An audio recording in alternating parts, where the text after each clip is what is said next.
At UFC 229, Khabib Nurmagomedov jumped into the crowd after defeating Conor McGregor and attacked Dillon Danis.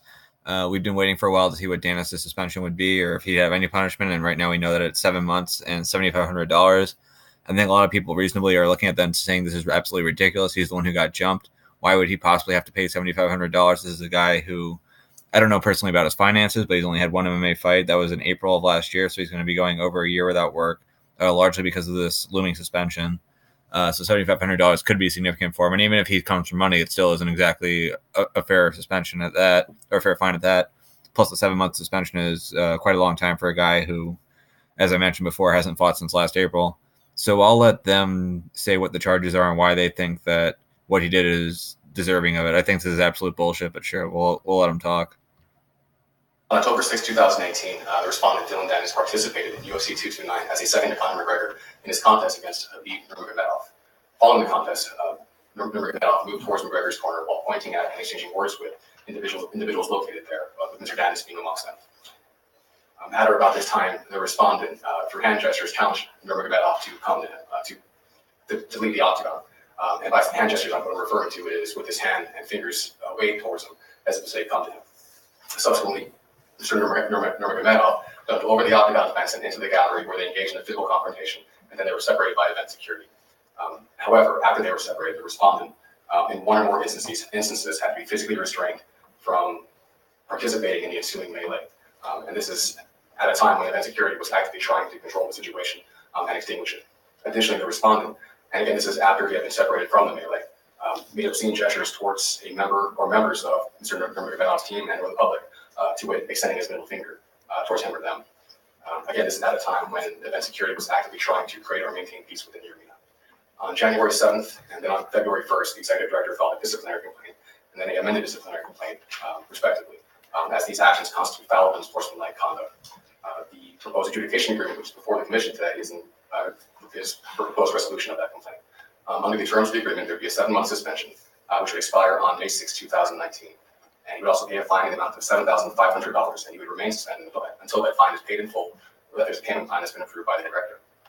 Again, these are a generalized statement of the terms and the facts. The specifics are provided more fully within the document itself, but I'm happy to answer any questions the commission may have in these regards.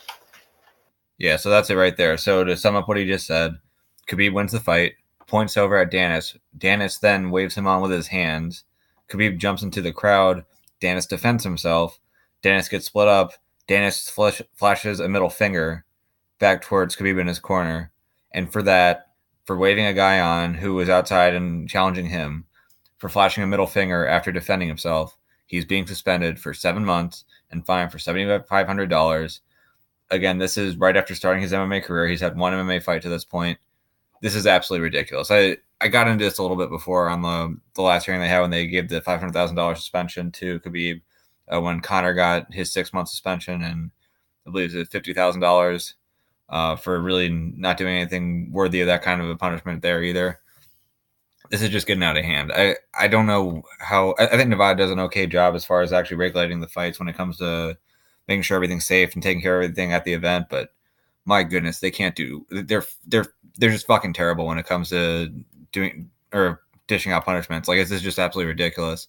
I think in Danis's case, he does have the money. He can handle the fine. He'll be able to move on with his career and get this past him. But there's no reason he should have been held out for 7 months for this. There's no reason he should be fined anything. And the thing is, there really isn't much of a recourse. Who does he go to appeal this to? Like, there really isn't even an appeals board. It's disgusting to me. It's on one hand, it's good that the government's involved in the sport in terms of regulating it, because at least then the UFC can at least pass the buck on to them.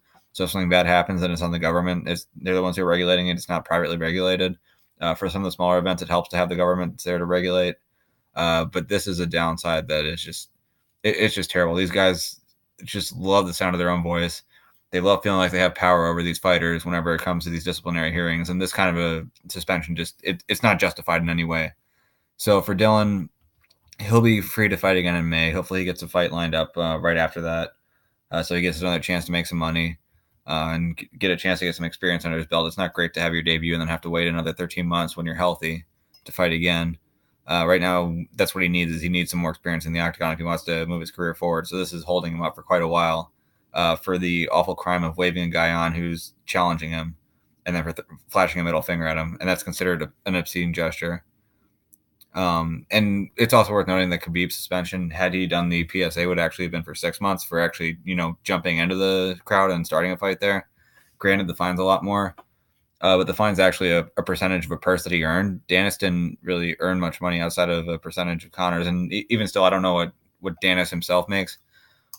Typically, when they do the percentages for the camps, a lot of times that goes to the gym itself. So that probably would have been with SBG and with John Kavanaugh, but I don't know that Kavanaugh is going to split it, whatever that portion is, 3 ways with him, Owen Roddy, and with Dillon Danis. I don't know how much Danis actually was going to make from there. So to find him $7,500 is absolutely ridiculous. And I just hope everything works out for him where he can get back on his feet. Hopefully we can get some more pushback with the Nevada Athletic Commission where they at least have to answer to someone when it comes to these suspensions and fines. But this is just getting out of hand. And the way they handled this UFC 229 thing is just an absolute disgrace. It's a disgrace for them. It's a disgrace for the sport. It's just not good. It has to be fixed.